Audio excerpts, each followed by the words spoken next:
చెప్పింది నువ్వేమో ప్యాకాట్లో పట్టుబడ్డా అని చెప్పి ఈ మాట మళ్ళీ నేను రిపీట్ చేస్తున్నాను. ఒక ఆడపిల్ల మీద నిందేసింది, నువ్వు చిన్న ప్యాకాట విషయం మాట్లాడు కొన్ని తప్పు, అది కూడా నేను మానేసుకున్నా, ఎవడో ఇరికించాడు అప్పుడు అనుకుందాం, అయినా వినరు. ఇది మీరు పెట్టుకోకపోతే తీసేయండి. కానీ ఆవిడ చేసిన తప్పుకి దేవుడు ఊరుకున్నాడా? వెంటనే శిక్ష వేశాడు. ఇప్పుడు అంటే నువ్వు ఇంకా పెద్దదానిలో పట్టుబడ్డావు. ఇంకా చెప్పాలంటే ఆవిడ గురించి తవ్వితే ఎక్కడ లేని వాటిల్లో కూడా ఆవిడ ఉందని చెప్పి బయటకు వస్తే ఎవరు చెప్పగలరు? అంటే ఇక్కడ ముఖ్యంగా చూస్తే మా మూవీ ఆర్టిస్ట్ అసోసియేషన్ నుంచి ఇందులో హేమ గారు ఒక మెంబర్గా ఉన్నారు. ఇప్పుడు ఆవిడ మెంబర్షిప్ని తీసేస్తారా, తీసేయాలని డిమాండ్ చేస్తారా? మీరు ఏం కోరుతున్నారు అసలు? నేను కోరడమే లేదండి. నేను జాయింట్ సెక్రటరీ, నేను మా అసోసియేషన్ జాయింట్ సెక్రటరీ. నేను కోరడమే లేదు.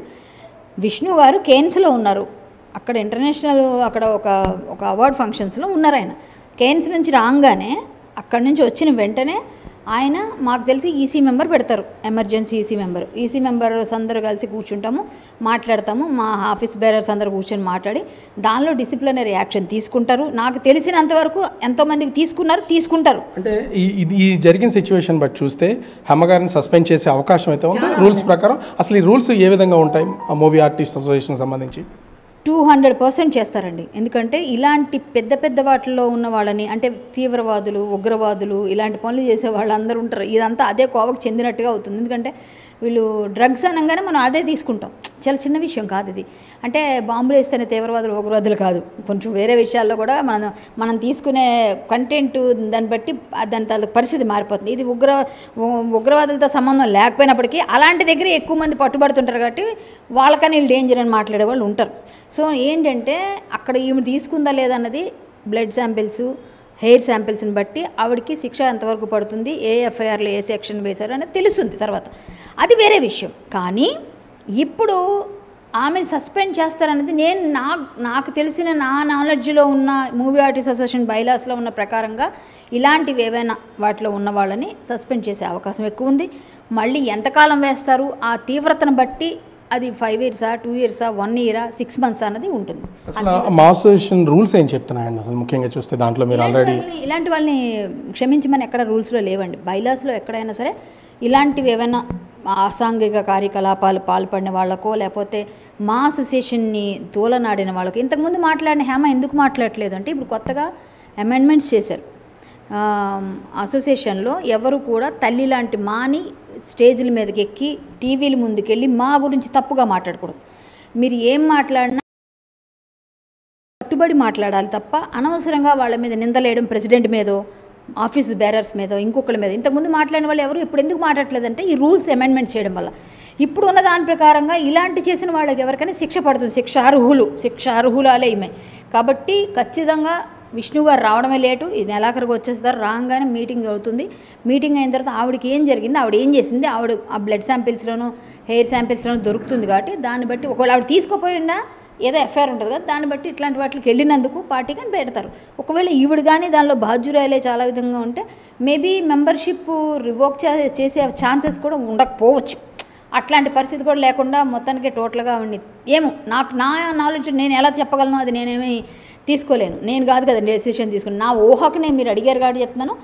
ఏదేమైనా విష్ణు గారే చేస్తారు. విష్ణు గారు ప్లస్ బాలకృష్ణ గారు, మన పరుచూరి గారు, శివకృష్ణ గారు, జయప్రద గారు, ఇలా ఉన్న అన్నపూర్ణమ్మ గారు, ఇలా పెద్దవాళ్ళందరూ ఉంటారు. వాళ్ళందరూ కమిటీలో కూర్చొని మోహన్ బాబు గారు ముఖ్యంగా వీళ్ళందరూ కూర్చొని విష్ణుబాబు అలాగే మా ఈసీ మెంబర్స్తో కలిసి డిస్కస్ చేసి ఖచ్చితంగా దీని మీద యాక్షన్ అయితే ఉంటుంది.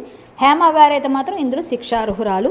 ఇక ముందైనా చేసిన తప్పుని మీడియాని, పోలీసుల్ని తప్పుదో పట్టించకుండా, నేనే పెద్ద మొత్తం ఇండస్ట్రీకి అని చెప్పి ఓవర్ యాక్షన్ చేయకుండా, పిచ్చి పనులు చేయకుండా, అందరి మీద బురదలేసేసి వీళ్ళది వాళ్ళది అని చెప్పి నోరుంది కదా ఇష్టం వచ్చినట్టు పాడేసుకుంటే పెద్ద నోరులు ఉన్నారు. మాలాంటి వాళ్ళు ఇంకా ఉన్నారు. అనవసరంగా ఎవరిని ఒక మాట అనకమ్మా, ఒక మాట అంటే మనకు కూడా తిరిగి తగులుతుందని తెలుసుకో. కర్మ రిటర్న్స్ అంటారు. ఇదే ఎవరినైనా ఒక నిందేసేటప్పుడు అది మళ్ళీ వెనక్కి తిరిగి వచ్చేస్తుంది, మనకి బౌన్స్ బ్యాక్. కాబట్టి నువ్వు చాలా పెద్ద కేసులు ఇరుక్కున్నావు, అది నీకు తెలుస్తలేదు. ఇక ముందైనా సరే ఎవరి మీద అయితే నువ్వు మాట్లాడావో, ఎవరెవరి మీద ఏమైతే అన్నావో, ఈరోజు అందరి తాలూకా ఏమంటారు మనసు బాధ ఉంటుంది, మానసిక క్షోభ. కొంచెం మనసు బాధ పెడితే ఖచ్చితంగా అవతల వాళ్ళు తగులుతుందంటారు కదా, అదే ఇప్పుడు తగిలిందంట. నేను అలాంటి పార్టీకి నువ్వు వెళ్ళడమే పెద్ద తప్పు. అంత డ్రగ్స్ తీసుకునే దగ్గరికి వెళ్ళి నువ్వు తీసుకోపోయినా తాటి చెట్టు కింద కూర్చొని పాలు తాగుతున్నానన్నా కూడా కళ్ళే తాగేవంటారు.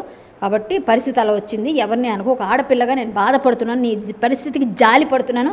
చాలా ఫీల్ అవుతున్నాను. ఒక చెల్లి అంటావు కదా, అక్కగా నిజంగా నువ్వు బాధలో ఉన్నావని నేను మెసేజ్ కూడా పెట్టాను, ఎలా ఉంది అక్క ఏంటి పరిస్థితి అని. నువ్వు బాగుండాలి, సేఫ్గా మంచి రిజల్ట్ రావాలని కోరుకున్నాను. బట్ నువ్వు చేసినవి అయితే అందరికీ బాధ అనిపించింది కాబట్టి ఇలాంటి వాటిలో వెళ్ళి ఇరుక్కోవడం కరెక్ట్ కాదు. ఇప్పటికైనా కొంచెం నోరు అదుపులో పెట్టుకుంటే బాగుంటుంది. ఇంకోటి ఏంటంటే ఇవాళ ఇందాక ఏదో బిర్యానీ వండుతున్నట్టుగా ఏదో పాత పోస్టో కొత్త పోస్టో కానీ, ఒకవేళ కానీ పాత పోస్ట్ అనుకోండి, ఆ బిర్యానీ ఎలా ఉన్నట్టు డైవర్ట్ చేయడానికి పెట్టారు బయట అంటున్నారు పాత పోస్ట్ అని. ఒకవేళ కొత్త పోస్టే కానీ అదైతే మీకు ఎంత బాధ్యత లేదో బాధ్యత రాహిత్యం కనిపిస్తుంది అక్కడ. ఇంత పెయిన్లో ఉండి ఇలాంటి పెద్ద కేసులో ఉండి నవ్వుకుంటే నేను బిర్యానీ వండుకుంటున్నాను ఇంట్లోనే ఉన్నాను మళ్ళీ ఇంకో డైవర్ట్ చేయడం నచ్చలేదక్క నువ్వు చేసిన పని అయితే. ఇక్కడ ముఖ్యంగా చూస్తే మూవీ ఆర్టిస్ట్ అసోసియేషన్కి సంబంధించి ఆల్రెడీ ఈసీ మెంబర్గా ఉన్నారు. మిగిలిన వాళ్ళు ఎవరన్నా అంటే ఇప్పుడు హేమ గారి పేరు అయితే వినిపిస్తుంది, చాలామంది టాలీవుడ్కి సంబంధించినటువంటి నటీనటులు ఉన్నారని వాళ్ళ పేర్లు ఏమన్నా ఇతర పేర్లు ఏమైనా బయటపడ్డా మీకు తెలుసు? లేదండి, నాకైతే ఎవరికి అనిపించలేదు. శ్రీకాంత్ గారు ఇంట్లోనే ఉన్నారని ఆయన చేశారు, జానీ మాస్టర్ కూడా చేశారు, ఈవిడ చేశారు. ఈవిడ ఫేక్ అని బయటకు వచ్చింది క్లియర్గా. ఎందుకంటే ఈవిడ డ్రెస్ ఆ డ్రెస్ ఈ డ్రెస్ ఒకటి నేను కూడా నమ్మలేదు ఫస్ట్. ఈవిడ కూడా పాపం ముందేమూలే బయట వచ్చేసి హైదరాబాద్లో ఉంటే ఏముంది మా అమ్మ మేము కానీ అదిగో పూలు అంటే ఇదిగో తోక అంటారు, సరే అప్పుడు ఉందో లేదో వచ్చేసిందేమో ఫేక్ అనుకున్నాం. ఎప్పుడైతే ఈవిడ మిస్లీడ్ చేసిందో అందరినీ, బయటికి ఎప్పుడైతే సేమ్ వాళ్ళ ఫొటోస్ రిలీజ్ చేశారు పోలీసు వాళ్ళు, సేమ్ డ్రెస్లోనే ఉండరు కదా అంత తొందరగా ఎలాగవుతుందండి. అప్పుడు ఒక అరగంటలోనే ఆవిడ వచ్చేస్తుంది హైదరాబాద్. ఎంత ఫ్లైట్లో రావాలని 1 అవర్ పడుతుంది. సో 1 అవర్ నుంచి ఇంటికి రావడం ఇంకో 1 అవర్ మన ట్రాఫిక్కి. సో ఆవిడ మిస్లీడ్ చేసింది అని చెప్పి అందరికి అర్థమైపోయిన తర్వాత మాత్రం నాకు కొంచెం బాధ అనిపించింది. అయ్యో ఆడపిల్ల ఇలా ఇరుక్కుందని.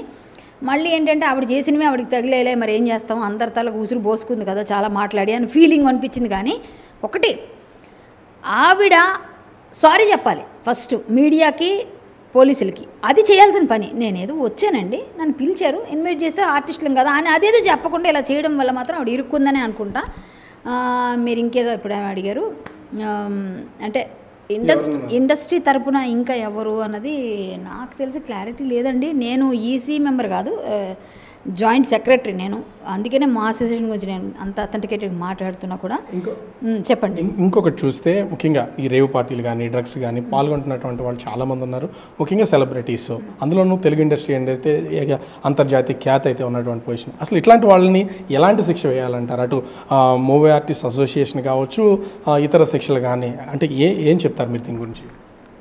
అంటే ఆడైనా మగైనా శిక్ష వేయాలండి ఎవరైనా.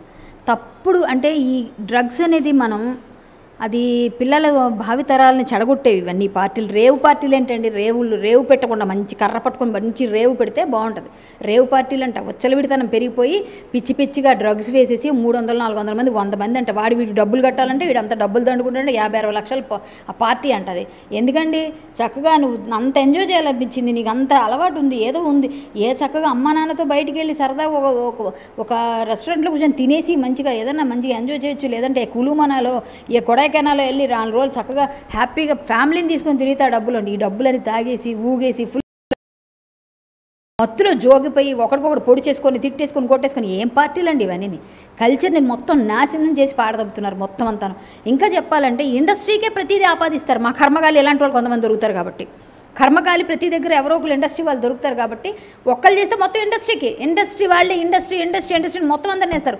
ఇప్పుడు నిజంగా తాగని వాళ్ళు నాలాంటి వాళ్ళు ఉంటారు, అసలు అలవాటే లేదు మాకు ఎవరికి. కానీ చూస్తే క్యారెక్టర్స్ చేస్తే వీళ్ళు తాగుబోతులే, వీళ్ళు తిరిగిపోతులే, ఎందుకంటే క్యారెక్టర్స్ చేస్తున్నాం కదా, దానివల్ల ముద్ర వేసేస్తారు. సినిమా ఇండస్ట్రీ అంటే ఒక ముద్ర. మేము ఎన్ని మంచి పనులు చేస్తున్నాం, ఎంత మంచిగా ఉన్నాము, ఏ విధంగా ఉన్నాము, ఎలా ఉన్నామని ఎవరికి అవసరం లేదు. ఒక్కళ్ళు చేస్తే మొత్తం అందరికి ఆపాదిస్తారు. అలాగే ఇప్పుడు ఇండస్ట్రీకి అందరికీ పేరు తెచ్చేసి ఎవరున్నారో అందులో తెలియదు. కానీ ఈమె దొరికింది, ఇంకెవరో చిన్న లేడీ ఆర్టిస్టులు ఎవరో కనిపిస్తున్నారు. శ్రీకాంత్ గారు కాదని ఖండించారు. నెక్స్ట్ ఆయన ఎవరో జానీ మాస్టర్ కూడా ఖండించారు. సో వీళ్ళు ముగ్గురు పేర్లు ప్రముఖంగా వినిపించాయి. వీళ్ళు ముగ్గురులో ఒక ఆమె ఉంది అక్కడ, మిగిలిన ఇద్దరు లేరంటున్నారు. మరి వేచి చూడాలి. ఖచ్చితంగా లేరని నేను ఐ హోప్ సో, ఎందుకంటే వాళ్ళు ఉండకపోవచ్చు, ఉంటే అంత గట్టిగా మాట్లాడలేరు. ఈమెయితే మాత్రం ఖచ్చితంగా బుక్ అయిపోయిందండి. ఆవిడ నోరు తన కోపము తన శత్రువులాగా తన వాయిస్ తన వెకిలి చేష్టలు తన మాటలన్నీ కలిపి తన పంపుతుంది. జాలేస్తుంది నాకైతే పాపం. అయ్యో హేమక్క ఇలా అయిపోయింది ఏంటా అని జాలేస్తుంది. అందరి మీద నాకు సిస్టర్ లాంటిది, నాకు పాపం ఒక ఆడపిల్ల మంచిగా ఉండాలని కోరుకుంటున్నాను. ఆవిడ ఇలాగే మాట్లాడింది నా కోసం. పాపం ఒక ఆడపిల్ల మంచిగా ఉండాలి, నేను సేమే కోరుకుంటున్నాను, నీ మంచిగా కోరుతున్నానమ్మా, మంచిగా ఉండాలి, నీ గురించి ఏ విధమైన ఇది రాకూడదని, నీకు అందులో నా టెస్ట్లో నీ దగ్గర ఏం బయటకు రాకూడదు, నువ్వు తీసుకున్నావు అని చెప్పకూడదని నేను కోరుకుంటున్నాను. నాకు తెలిసిన నా రాముని నేను కోరుకుంటున్నా. మీకు మంచి జరగాలి, మీకేమైనా శిక్ష పడేది అసోసియేషన్ తరపున ఏమైనా పడితే అది పెద్దవాళ్ళు చూసుకుంటారు. నా అనాలిసిస్ ప్రకారంగా నేను చెప్పగలిగాను ఏముంటుందని. మేబీ అందరితో పాటుగా ఎవరిని చేసినా ఎవరైనా ఒకటే, rule is rule, rule for all. కాబట్టి ఆవిడని సస్పెండ్ అయితే కన్ఫామ్గా చేస్తారు, అది నేను చెప్పగలను బల్ల గుద్ది నొక్కి వక్క నుంచి. మొత్తానికి చూడొచ్చు, తెలుగు మూవీ ఆర్టిస్ట్ అసోసియేషన్ నుంచి హేమ గారి మీద ఖచ్చితంగా వేటుపడుద్ది. అధ్యక్షుడు మంచు విష్ణు వచ్చిన తర్వాత దీని మీద చర్యలు తీసుకునే అవకాశం అయితే ఉంటుంది. కానీ ఆ తెలుగు ఇండస్ట్రీకి సంబంధించి ఒకరిద్దరు దొరికినా కూడా మొత్తం ఇండస్ట్రీ మొత్తానికి ఈ డ్రగ్స్ కానీ ఇతర రేవ్ పార్టీ లాంటి వాటిని ఆపాదించి ఆ ఇండస్ట్రీ పరువు పోయేలాగా చేస్తున్నారు. ఖచ్చితంగా హేమ తన నోటి నుంచి వచ్చిన ఒక్కొక్క మాట, ఒక్కొక్క విమర్శ చేసినటువంటి వ్యాఖ్యలే తిరిగి తనకి కొట్టాయి తప్ప వేరే ఉద్దేశం ఏమీ కాదు. ఇది ఆమె ఎట్లాంటి ఇబ్బందికర వాతావరణం లేకుండా తన బాడీలో ఏ విధమైనటువంటి డ్రగ్స్ శాంపుల్స్ దొరకకుండా బయటపడాలని నేను కూడా కోరుకుంటున్నానని కరాటి కళ్యాణి గారు చెప్తున్నటువంటి పరిస్థితి. కెమెరామెన్ మురళితో రాజు, బిగ్ టీవీ, విశాఖపట్నం.